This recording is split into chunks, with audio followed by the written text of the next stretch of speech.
بہترین طرز زندگی کیا ہے؟ واہ، یعنی جو انسان دین اسلام پر عمل کرے گا یہی بہترین زندگی گزارنے کا طریقہ ہے، کوئی اور طریقہ نہیں۔ اسلام پر ہی اگر انسان زندگی گزارے یہی بہترین۔ دوسرا آپ کا جو سبق ہے، آپ نے جو یاد کیا ہے، نبیوں میں سب سے اونچا رتبہ کون سے نبی کا ہے؟ اللہم صلی علی محمد۔ اولو العزم نبیوں کے نام بتائیے۔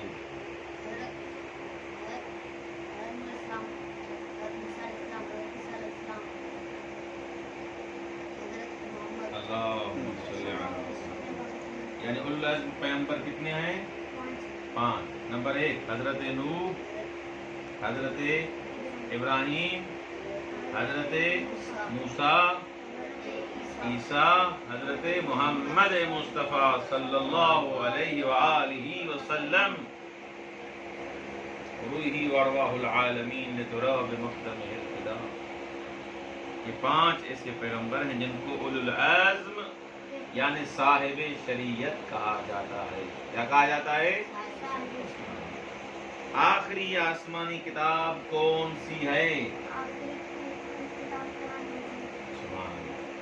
اس کے بعد کوئی کتاب نازل نہیں ہوئی۔ اور اولو العزم کا معنی کیا ہے؟ مسلمان کا معنی کیا ہے؟ واہ، الاسلام هو التسلیم۔ اسلام یعنی اپنے آپ کو خدا کے حوالے کر دینا۔ مسلمان یعنی وہ چیز جو خداوند متعال نے اس پر واجب قرار دی ہے اس کو مانے، اس پر عمل کرے، اپنے وجود کو خدا کے حوالے کر دے۔ اے میرے پروردگار، میں وہ کروں گا جو تیری ذات چاہتی ہے اور ہر اس چیز سے رک جاؤں گا جس سے تم نے منع کیا۔ صحف کا کیا معنی ہے؟ صحف کا صحف، صحف صاد ہا فا، یہ صحف کیا ہے؟ صحیفے کی جمع ہے۔ وہ کتابیں جو ہوتی ہیں، صحیفہ ابراہیم، صحیفہ موسیٰ، ایک مصحف جناب سیدہ فاطمہ زہرا سلام اللہ علیہا بھی ہے۔ السلام علیکم ورحمۃ اللہ